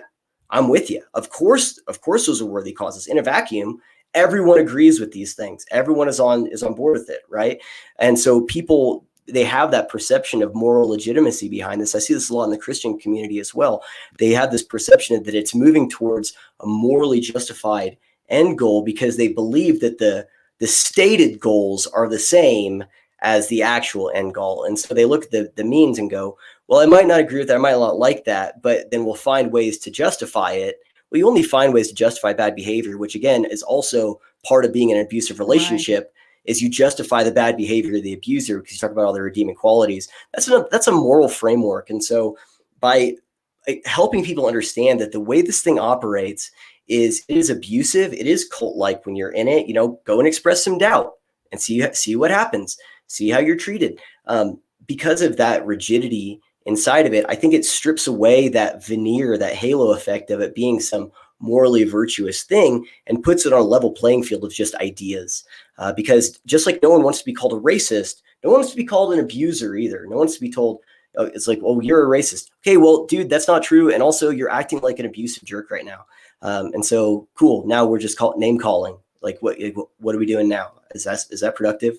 And so I think that it helps kind of strip some of that veneer of moral superiority that is, again, me personally, I think it is the number one driving factor that legitimizes this. People would not be consenting and agreeing to the amount of insanity that we're seeing if they did not think that it was moving towards some just and virtuous and moral end goal. Mhm. Well, I mean, and I want to make the argument for a second that we should name call back at them and say, okay, you think I'm a Sure, racist? if it's I accurate. think you're an abusive asshole, whatever it is. Yeah. And so I mean, because I mean the thing is that we need to disrupt their thought process in some way. I mean, that's part of cognitive behavioral therapy, right? Is like you have to Yep. disrupt the thought process. You have to get the person to just stop and look at what they're doing. And I think what they have done is so brilliant in terms of framing this entire discussion. Like what the left is great at is branding. And I mean, and Absolutely. Trump is great at branding too, but like the left is like really good at it with Black Lives Matter. And if you don't agree with us, you're a racist. And in order to, I think we can only like fight fire with fire in some cases. Maybe not with everyone, but with a lot of people who have really dug into this, I think frankly, I'm absolutely going to do this. Okay, I'm a racist, fine. You are an abuser. And if we say it Yep. over and over and over again, maybe enough of them will stop and think about what they're doing. I don't know. Is there any there, or am I being too harsh, do you think? No, I don't think so. So whenever I say the name calling thing, I think that what I don't want to do is put the terms, if someone calls you a racist and then you say you're being abusive, put those as equally valid claims. So I think that if you're not Mm-hmm. a racist and someone calls you a racist, I think that you are justified in saying this is abusive. You're shutting down the conversation. This is ridiculous. So I think that there is a lot of there because if it's accurate, then you're calling it out. But so I'm just saying that we have to be careful about how we do that. And it does, like you said, disrupt the thought process. It does take them, catch them on their toes a little, or on their heels, keep them on their heels.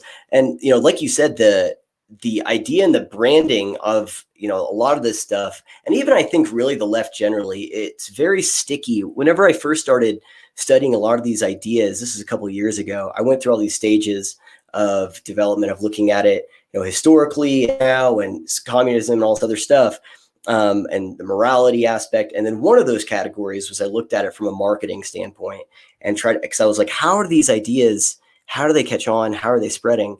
And there's a few really good books about like how ideas spread and how ideas go viral.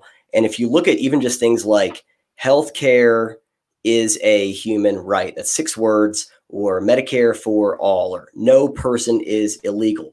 Like these are very sticky phrases. I think it's Jonah Goldberg. His book is Contagious, and he talks about the things that are required for a term to be contagious and people to spread it. And then I think it's Chip and Dan Heath that write about what makes ideas stick. And these are very sticky phrases, and so like you don't want to gloss over the fact that there is no. I think that Trump is decent at branding, but the terms are toxified by the man in a lot of ways, and at least in the public Mm-hmm. perception. And so like a term like no person is illegal isn't attached to some like polarizing figure in the same way that a lot of Trump stuff is. But there isn't a lot of really good counter branding for ideas on the right to combat, because someone says, well, healthcare is a human right, or Medicare for all. And then it's like, okay, now I'm going to spend 2 hours explaining to you supply and demand and all the ways in which that doesn't work, and that there are all these things you could do in the meantime. I talked about this in my last video. There's a guy named Brandolini a few years ago, this Italian dude, and he created what he called Brandolini's law, or the bullshit asymmetry principle, which is that the amount of work required to debunk bullshit is of an order of magnitude than the lie itself. And so yeah, these are very sticky. These are very sticky phrases, but they have, I think, become. They don't have a wrench to get thrown in the cogs of their, because they're just spewing scripts at this point in time. They know it's like a telemarketer who knows, if you say this, then I'm going to say this. If you say this, then I'm going to say this. And so I think because it's not just that it's accurate, it is accurate and it is helpful, especially in kind of stripping some of that morality, but it's a different thing that they haven't had to engage with, and they haven't had to justify. Think about anytime they are confronted with something that could potentially, prove their theory wrong, they have to kind of adapt and come up with different things. I think the white fragility is one of those things. The other one, and then what was it's science. The scientific method is wrong. Well, why? Why do we have to say the scientific method is wrong? Because it's Because it racist. proves and because it proves our claims wrong. If we validate the scientific method, then we actually have to adhere to something that would show whether or not what we're saying is true. And so they adapt to things that are effective at I guess delegitimizing or criticizing what they're doing. And they haven't encountered this type of moral criticism that, again, is accurate. And so I think you're right. Yeah, it does keep them on their toes and make them have to come up with an answer for their actions. Yeah. I mean, another thing I was thinking about when you were talking about the moral superiority of it, and this is going to get us off the subject just slightly, but I think it's like all this stuff overlaps that's going on in our culture right now. And I was thinking Yep. about the like the COVID people and how the masking people and the people that are promoting these lockdowns are doing it from a place of moral superiority. If we just save Hmm. one life, then all of this is worth it. Well, in the meantime, we have major airlines that are demanding government bailouts, actively just, I mean, defying the ADA by not providing any accommodations for people who can't wear masks for valid medical reasons to actually utilize them, while demanding billions of dollars of our taxpayer money to keep them afloat. We have, I mean, I just posted the video. Well, I posted it in my locals. It's not on my YouTube yet. Of 60% of small businesses that, or of businesses, period, I suppose, that closed for the lockdowns are now permanently closed, which, you know, we can debate on how many of them would have closed anyway and the acceleration of that. But, you know, I mean, there are so many small businesses that will never reopen again. And what happens when you have small business closures? You have increased suicides, increased domestic abuse, Yep. increased, you know, health issues. I mean, all this stuff, all these unintended consequences of locking down the economy for 6 months, that these people are still saying, oh, this is the morally superior decision to do. And they're not considering the ramifications of their actions, right? Totally, absolutely. And there, as the great Thomas Sowell says, there are no solutions. There's only trade-offs. And they look at the lockdowns and stuff as solution and not as a trade-off. In the, I think it was a couple months ago that it was, here's the number of mammograms went down by this much. And gosh, why am I drawing a blank on the procedure dudes get to have their prostate checks to check for cancer, prostate cancer? That has went down. And so like there, I forget what the estimate was of how many probably cases of cancer that would have been detected that otherwise, or have otherwise been detected, but weren't, because people weren't going in and getting these screenings. And so just the point is that, yeah, this is a series of trade-offs, but if your lens is the stated goal, dismantling racism, and not the efficacy of your actions, then you're always going to be off the hook for what ends up happening, because you can point to your goal and say, no, but we're trying to end racism, or no, we're trying to dismantle this thing, or we're tackling income inequality or something.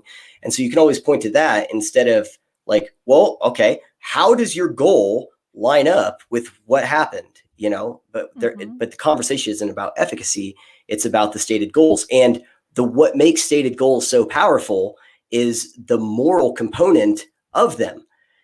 People don't buy in to things based on their stated goals if it's just some like, oh, I want to get rid of the penny, from our currency. We shouldn't, I just, as an example, that's not a moral thing. Like, no one's going to go, this is the hill I will die on. This is my new cause, right? No one's going to find meaning in trying to get rid of the penny, but people will find some sense of meaning and some sense of self-esteem and virtue if they get behind something that has a very virtuous sounding stated goal. And again, that's how this thing hijacks people that are really well intentioned, because they're like, yeah, the stated goal is good, so why wouldn't I want to be a part of that? And I'm on a low information diet, so I just assume that it is this. This is how this thing, again, has infiltrated so much of the Christian community and churches and stuff, because people just take it at face value and they let it in. The analogy I use is, it's like, so you're walking in, through a very hilly kind of field, and you come across a friend and they're standing there holding like a rope, and you say, what are you holding? And it says, oh, this is I'm against racism. I'm opposing racism.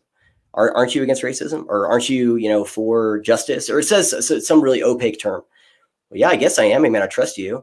And you know how, rope has a lot of little ropes, and so Yep. they break a They're piece off plied. and they hand it, and they hand it to you. And now you're also tethered to this thing. But what none of you see is that you go far enough in, it's this giant ball of rope and twine, this tangled rat's nest, and on them say Marxism and dismantling this, and alternative methods of mathematics, and all of these other things that people don't realize what they're buying into, because they just signed up for justice. They just signed up for equality, or whatever, or equity, because they think it means the same thing as equality, but they don't really know what they become tethered to. And then the process continues from there. Definitely. Engineering politics is another question for us. Children who are abused often grow up to be abusive themselves. How do we keep this abuse out of schools and away from unwilling children? Truman, for me, This is the most challenging question that I've been thinking about lately because it seems to me that Black Lives Matter is covertly or maybe overtly, because I'm reading about it in the news, but I don't think a lot of people understand this. Black Lives Matter, the organization, is actually going into schools and providing them with curriculum that these Yeah. schools are implementing, no questions asked, and these curriculums are absolutely terrifying. And in addition to that, we have teachers in the schools. I actually just got an email from a teacher today saying, Carlin, I love my job as an educator. I don't know how we got to a place where everyone has been indoctrinated into this ideology through going through the education system. What do you, how have you given any thought to this issue of schools and what to do about it? I have, and this is a really intractable problem right now. And this is whenever I think there are basically two areas that whenever I think about how serious and deeply rooted this ideology is, or just the problem generally, is the two places are education and the news media. Both of those things, it's such a difficult issue. Whenever it comes to education, how do we prevent it? I honestly think that right now, you have to oppose it. And if you're successful in making it where your kid doesn't have to learn that thing, great. If not, I think that it's going to be private schools. It's going to be homeschooling until, I mean, because like I said, I mean, this really is, it is very naive for any of us to think that this came out of nowhere. And I know that we know that, but most people don't know that. And so they don't see how much time and effort and multi generations of people of this thing replicating itself and spreading and metastasizing in these institutions that got us here. Things like uh, white privilege, that invisible backpack. I think that was written in like '89, Yeah, right? something is the And late 80s. And it's taught it in was, every psychology program, by the way. I had to write an essay about it in my PhD program. of course, but the regular public didn't get exposed to the white privilege test and that invisible knapsack thing until maybe 4 or 5 years ago is when people start sharing that, or maybe it might have been a little earlier, like 2012 or something. But either way, we're talking about over 2 decades after it started infiltrating the institutions when it really breaks out into the mainstream. And so as far as combating this thing in education, yeah, I think that if you have something you can point to and say, I don't want my kid learning this, I think you engage with it intellectually with the people, because there's a good chance that the teachers probably don't know, but you can ask a lot of questions. Say, what do you mean by this? Where are you getting your evidence? Where, you're a teacher, you're supposed to use evidence. Do you teach? Are you giving any credit or any thought to the fact that this might not be accurate? If so, what research have you done to the contrary? And so I think you have to flush out the avenues that, you don't just want to pull out of it. But if you look at it and go, my efforts to oppose this have been totally fruitless, then I think yeah, that you do have to pull back and, kind of, and do your own thing until we're able to sufficiently from the ground up grassroots it, to get it out of here. Because I don't see a short-term answer to this just not being in our schools. Like, there's no way, absolutely not. But I think there is a long-term answer, but we have to, work towards that. But in the meantime, be looking at, okay, and right now I don't want my kids learning this. So, here's what we're going to do. But I think ultimately it's going to lead to online schooling. Fortunately, we've learned that a lot of kids can get this stuff online. And my guess is that there will be private schools and charter schools, and a lot of them that do adopt some more classical education stuff, where they're learning about, Greek history, where they're learning about classical music and Shakespeare and all this other stuff, and world history. That I think that you'll see where you could probably do that online, depending on where your state is. But those resources are already there. It's just a matter of being able to do it, because it's difficult for parents to do that as well. Yeah. By the way, did you know that classical music is now racist? I saw it. I saw it. Yeah. Yep. What does the Vox say? Yeah. No, I mean, I think, one of the blessings of the pandemic, and I think there have frankly been many blessings with the pandemic, because there's always good and bad to everything, is that so many parents are now seeing exactly what their kids are learning and are Mm-hmm. shocked by what is going on. And I got to say, like, I am not the biggest fan in the world of Caitlin Bennett. I think she is unnecessarily inflammatory in a lot of cases. But when she went to, I think it was University of Central Florida the other day or last week or something, and she filmed a video. I mean, she like attacked by this angry mob of students, of like hundreds of students that just came after this tiny little woman. And she made this video as she's hiding in the back of a bagel shop from this angry mob, saying, President Trump, please defund these colleges. Don't, like, stop sending them money because this is what they're doing. All she did was show up. That was all that was required to have an angry mob of hundreds of people congregate around her. And again, it doesn't matter what you think of Caitlin Bennett. No one deserves that. I cannot imagine how terrifying that must be. And that's not the first time that's happened to her. And I got to tell you, I've actually in the last couple of days started thinking about, I mean, Trump's already banned critical race theory from the federal government. Why can't Trump say, if your public colleges that we are spending our taxpayer money on are teaching this material, you're going to get defunded until you stop? Why can't we say that? Um, It's extreme, I understand, but it like, is. I mean, it's almost like, So first off, I don't know who Caitlin Bennett is, but that oh, sounds gun does girl. sound awful. Yeah, I don't. She's basically I like don't this know. kind of like, she goes to like college camp. She's like conservative. She goes to college campuses. Sometimes she carries a very big gun with her to make a point. It's like, Okay. she's, like I said, she's like unnecessarily inflammatory, but you know, that's who she is. Sure. Well, I mean, regardless of that, yeah, you're right. No one deserves to be mobbed down like that. To the point of, can Trump do that with the schools? Now, first off, I'm an advocate of there not even being a federal Department of Education in the first place. It was created basically unconstitutionally. It's a cabinet position that was made so Jimmy Carter could get elected. And it was actually a major part of Republican like platforms in seeking election was to abolish it until George W. Bush in 2000. My personal thought on it is he could do that. I would rather states just be able to. I'm a big fan of federalism. I think states should be able to do what they want to do. If California wants to teach and Oregon wants to teach all this crazy insanity to their kids, well, presumably the type of person who lives there is okay with their kids being taught that. And so I think that, we have to give as much freedom as we can and let that experiment play out and see how many Chaz chops it takes for them to go, we might want to rethink this, guys. We might want to rethink this. And so for me personally, I think that, yeah, he could probably do some of those things. I mean, they've had some success. DeVos has with changing some of the Title IX stuff in colleges in terms of how certain things are handled. Whenever it comes to the curriculum itself, man, I'm not a big fan of censoring or anything like with this, but I think that for me, it's more about consequences. There needs to be consequences, and that the people who are closest to making the decision are also closest to the consequences of their decision. So let individual states decide what they want to do, get the government out of there, the federal government out of there. And then that way, the people who are in the states making the decisions of what those kids are taught, they will sow what they reap in terms of how well those kids are functioning in the workforce, or how well businesses do when they're focusing on this instead of, providing a gooder service that people might want to pay for. So, I mean, that would be more where I'd come at it from. I don't know how we could do it with the curriculum per se, but I think that the best answer is to just let these states do what they want to do and then let the experiment play out from there, because reality bats last, right? Reality bats last. What's going on in California right now is reality, no matter how much they want to say, no, it's only global warming.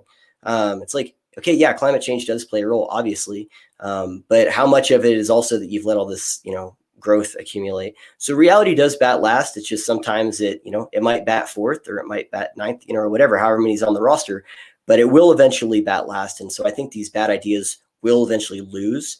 It's just a matter of how much damage they do before they lose out. I mean, I was actually kind of thinking about that last night when I learned that the Daily Wire is moving to Nashville. I have a friend in Nashville, so I texted her. I was like, "You're about to become a conservative hotbed. Congratulations!" Not that I think Nashville was like the most liberal place in the world, anyway. But I was thinking about that, and I was thinking about I think that New Hampshire, which is where I live, is going to turn red in November. I'm virtually positive of that because I don't see any Biden stuff anywhere, and everyone I've spoken to is voting for Trump.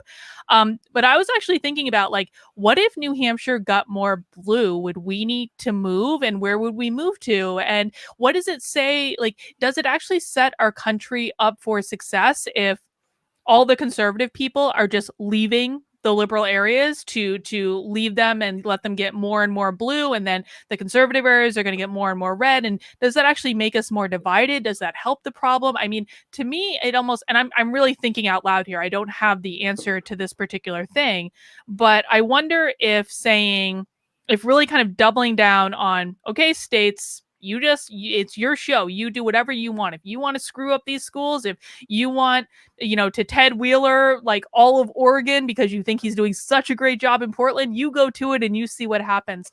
I wonder if that strategy would end up dividing us more and causing more harm than anything. What do you think? Well, what I would say is that's already been happening. And again, Haidt Yeah. and Lukianoff track this pretty well, that people are already starting to self-segregate in terms of political ideology. So it's already been taking place. And the other thing is that our social relationships are increasingly moving to the online space. And so, people already exist in their echo chambers. I've covered this before on my channel, but, I think that having people physically move, I'm not sure that it would make an enormous difference, because again, this has already been happening. There's this old saying that's, some people can be told and that's enough. Others kind of have to watch and then they'll believe you. And for the rest, they just have to piss on the electric fence themselves. And so I think that there's a degree in which right now we're seeing that in some of these states that are maybe governed with a little bit different priorities are experiencing more success, in whether the financial fallout from COVID, or whether it's, forest management, or just the way some of the unrest is being handled, that people are seeing it. But I think there's a lot of these states that are just in the middle, just full stream pissing on the electric fence. And I think they might have to do that for a little while longer before they change. People are very responsive to change. And so, it just has to be, it's how proximate, again, are you to the consequences of your decisions? And so I don't think, would it make us more divided? Sure. But, we have free markets. We also have a marketplace of ideas. And I don't think it would take too long for people to look at states. And again, think about the way personal relationships work. If you know enough people that move to places like Tennessee or Texas or Florida or wherever to get away from these places, you haven't that happen enough. And you say, hey, how you doing down there? Things are great. Things are really good. I don't miss it at all. How are things there? Oh yeah, there's a hobo taking a crap in my mailbox for the 4th time today. I think that it wouldn't take long for people to start to elect new leaders. I look at the election of Giuliani in New York whenever crime was really running rampant. People did eventually respond to that, and then he won re-election by a pretty significant margin because of the actual tangible things he was able to do. And so I'm not saying that this is the Democrats need to learn how great or smart the Republicans are. I'm more saying that wherever good ideas are implemented and bad ideas are implemented, if you let those experiments play out long enough, the people who are experiencing the consequences of the bad ideas will look over where the good ideas are taking place and go, maybe we should try that, or maybe I'll go there, and leave this, because people will not persist in this for very long, especially as it becomes, look at what happened. You brought up Ted Wheeler, right? The dude's moving. He's moving because Right. they tried to burn his freaking apartment down. And so I think that that's just one example, and people moving. And I watched an interview on Engineering Politics Locals yesterday, where Kevin interviewed actually Eric, who was, I think, one of the first super chats we got. It was really good. And Eric just moved from California, where he's lived his whole life, to Texas. And so Kevin's talking to Eric about that decision and what that's been like. And Eric said that he went there because he had a whole bunch of other friends and family that went there like 10 years prior, that left California and went to Texas. And so, I think that you can extrapolate that out. Look at, again, Rogan moving to Texas, and Daily Wire guys moving to Nashville. I think Nashville's also where I think that's where Outkick is, where Clay Travis and Jason Whitlock's Mm, sports thing, that where they're like, we're done with ESPN. I'm pretty sure. I think that's where they are. I think that you have that enough, and the other places will have to become responsive to it. I mean, the last thing I'll say on that is, think about, what did Cuomo say whenever all these people were leaving New York? He's like, yeah. please come back and pay our taxes. We need you. Please come back, because they're all moving to Florida. And so, I mean, even there, there's what they say and what they do and what they know. And so, I think some of these places will adjust quicker than others. I think it was Minnesota that was initially pretty hesitant to allow the troops to come in and try to quell some of the unrest, and the governor opposed it. And then finally they said, okay. And they did. And same with like Lori Lightfoot in Chicago, actively opposed it, and they reached an agreement. She's like, okay. And so I think, there is some progress being made there, but in terms of how we're already divided, we're already doing that. But I think that the good ideas will eventually win out. But again, it's how much damage is going to be done Mhm. before they do. Yeah, and I mean, even just to bring this back to the relationship between this leftist ideology and an abusive relationship, I think that when you're in an abusive relationship, you eventually come to a point where you just can't endure it anymore, and you need to escape the relationship one way or the other. And so Yep. maybe it's a matter of saying, how much can people actually endure of this until they just say enough is enough. And I mean, to be frank, and again, I'm just thinking out loud about this, but I'm thinking about resiliency and what leads individuals to have a higher level of resilience. And frankly, I mean, I see a lot more resiliency among people on the right than I do on the left, because they have learned how to tackle challenges head on, how to personally empower themselves in different ways. I mean, when we're thinking about individualism, there's a component of individualism where if you are, like, say if you're like building a small business per se, and I think that people who actually build small businesses and know what's required of that probably tend to be at least centrist, maybe more on the right, because they understand the economics of it. There's a lot you have to develop resilience in order to build a small business, which means you can deal with a lot of crap before you say, okay, I'm good, I'm out. But people on the left, and I think particularly people who might subscribe to more progressive tendencies, I don't think a lot of times they've had to battle with the same challenges, and therefore maybe haven't had to develop the same level of resilience, which, to your point of like, maybe it wouldn't really take that long. It might actually not take that long for them to say, okay, protesters on my street, I'm out, I'm good. Voting Republican. Don't even like Trump, voting Republican anyway. Is there any there to that, do you think? I think that regardless of someone's ideology or political leanings, and again, I would think back to Haidt and Lukianoff in The Colony of the American Mind, that wherever you are taught to run away from things that make you anxious and not learn how to deal with them, left, right, or center, you will not develop, like that you mentioned CBT earlier. You Hmm. will not develop the cognitive strength to handle those things. And so if that's more common on the left, then it'd be true there. Wherever it happens, wherever people are taught that, lean into your emotions, your emotions are always right. What doesn't kill you makes you weaker, all these things, wherever they're taught that, and to just, go with every impulse they have and not confront that which makes them anxious. Wherever they learn that, they're going to have a very difficult time dealing with reality, and they're going to, run into eventually where, like you said, maybe they say it happens sooner than later. There's protesters on my street. I have to do something. They're so they don't burn my house down. But yeah, wherever that is, that'll take place there. Absolutely. I mean, that's there's a book I read earlier this summer called The Power of Bad.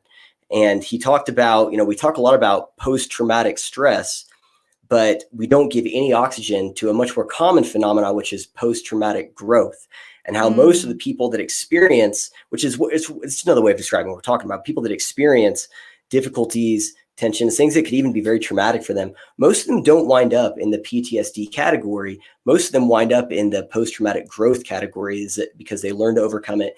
They learn to, I guess, face their fears in a way. They learn that they are stronger than that thing didn't defeat them. And so it gives them more confidence and the ability to deal with things going forward. And so, yeah, anywhere people learn about post-traumatic growth and learn how to deal with issues instead of running for them or making it about everyone else instead of themselves, then yeah, they're going to have a harder time dealing with reality, reality kind of sucks as it turns out. So yeah, left, right, or center, wherever it is, that's absolutely going to happen. Cool, cool. Well, Truman, we're coming up at almost 2 hours here. So 2 hours is probably around the time where we want to wrap up the conversation. But Sure. is there anything that we have missed that you want to make sure that we hit on?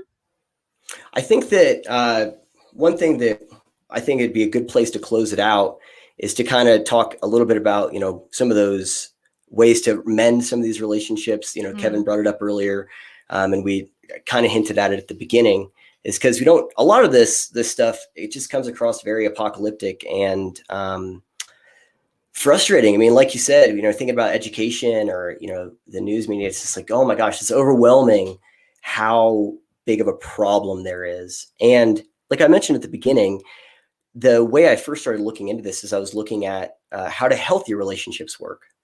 And so I think that there is some hope here in that there's already, just like there is a pre-existing framework that has legitimacy, that has buy-in from everyone in terms of understanding unhealthy relationships and understanding how like these abusive relationships work, that there's already a framework that exists for how do healthy relationships work? How does healthy disagreement work? How do we do this in a way that's conducive for maintaining and strengthening the relationship as opposed to destroying it?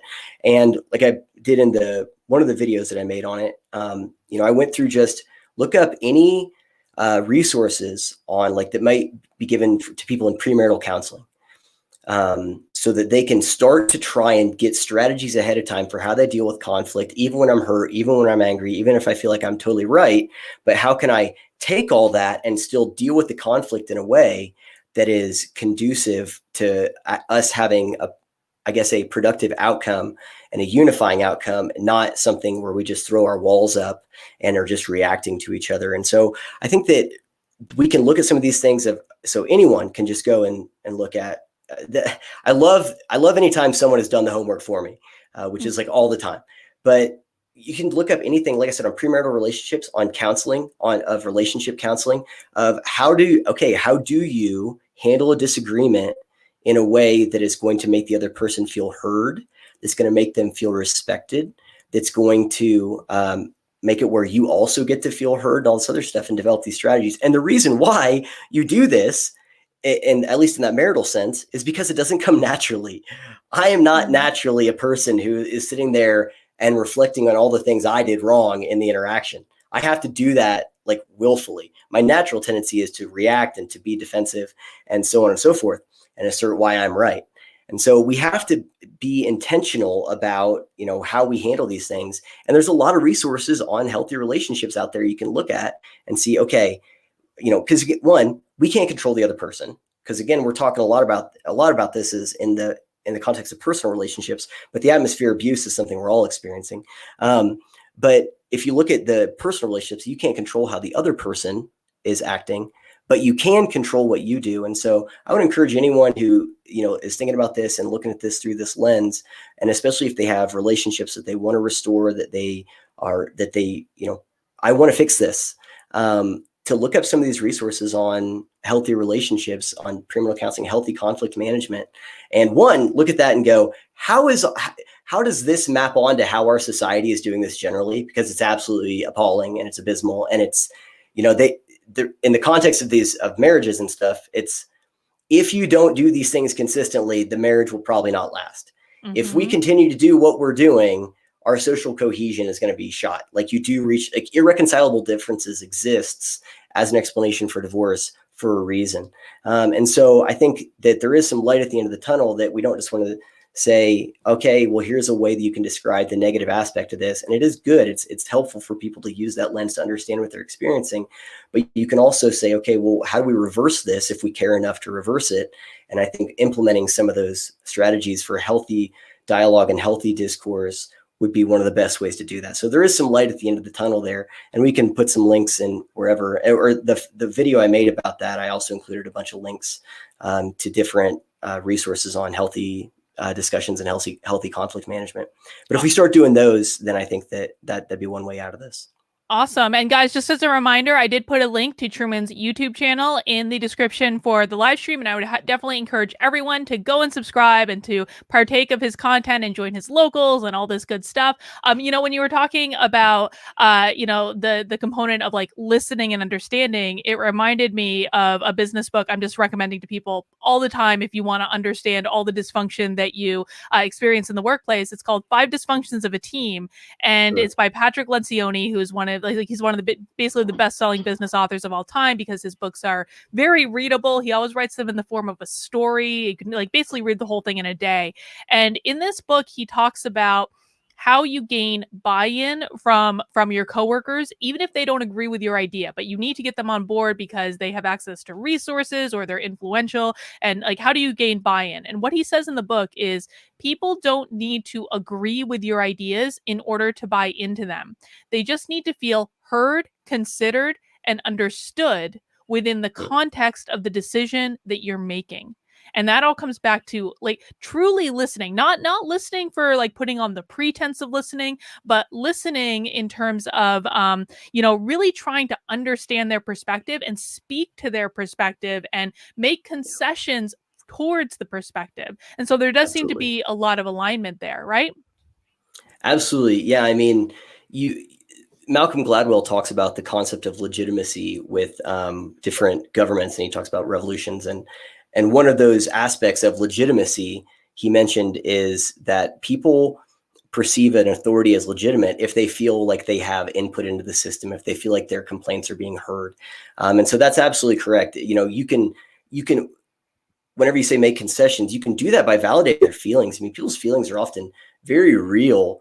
And so, you know, like, again, if let's say I'm having a conflict with my wife and she's upset about something, I might disagree with the fact that she should or shouldn't be upset about that.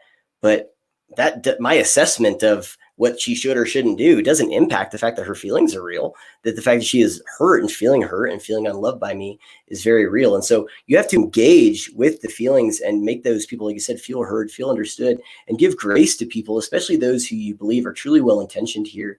And in those contexts, and then take that feeling and then however much you can, try and bring it into unison with reality, with what's actually going on. But if you just start at reality and try and say, come over here, leave your feelings behind, come over here and join me, you're not going to make a lot of progress. And so, yeah, I think what you said is exactly right. I wrote that book down so I can check it out because it sounds interesting. Cool. He has a lot of great books, definitely. And what I love, and maybe this is like the absolute best place to end the conversation, is giving grace to people that are in your life that have been sucked into this ideology, that are more unwitting accomplices than purposeful, like nefarious accomplices, I should say. And because if you want people to give grace to you when you screw up or you get sucked into something that you shouldn't, because we are all human, then you need to be the one to give grace to them. I think that's a really great way to end it. Yeah, you have to practice what you preach. We can't meet people burning bridges by burning more bridges. Like, right, because all the bridges are going to be burned down, and we'll have no bridges. Right. Well, Truman, thank you again for coming on the channel today. I do hope that this is going to be the first in a series of talks that we do. I'm really excited. We've got some other ideas that we've talked about for future talks, and I actually want to get you on a talk with Dr. Howard Asher, who is an actual marriage counselor in real life. Oh, wow. So we can begin to kind of wade through some of these ideas a little bit more. So, guys, if you enjoyed our conversation here today, please again give it a thumbs up. Let YouTube know it was good, so they get me out of YouTube jail and they start sending notifications again. I do try to do live chats on a fairly regular basis. Things are really busy right now, but I'm trying to do them when I can. So please subscribe to the channel if you want to be notified. And again, please make sure to subscribe to Truman's channel because, again, guys, I'm not blowing smoke. He is an incredibly smart person, and I'm just wading into all the good ideas he has. And I just think he's awesome. He's the best. So thank you for coming today, Truman. I appreciate it. Yeah. Can I plug my locals and Twitter? Oh, of course. Please plug all your stuff. Yeah. And also I sell essential oils and candles and stuff. I'd like to talk about that as well. No, I like essential oils. All right, man, whatever. So, I'm not going to talk about that. So if you please follow me on Twitter, that's at My Mundane Mind. I'm a little bit more snarky on there than I am on my other content, but YouTube, Return to Reason, my locals as well. If you're not on locals, I don't even know, like, what are we even doing here, guys? But that's where Carlin is. I'm on there as well. Lots of people like Scott Adams, Dave Rubin, so on and so forth. But that's returntoreason.locals.com. I also post articles on Medium at Return to Reason, and then I upload my podcast somewhat regularly to Spotify and on ThinkSpot as well. So those are all the places where you can check my stuff out. Awesome. Well, we'll see you again soon, Truman. Awesome. Thanks for having me. Absolutely. And have a great rest of your day, guys. I'll see you soon.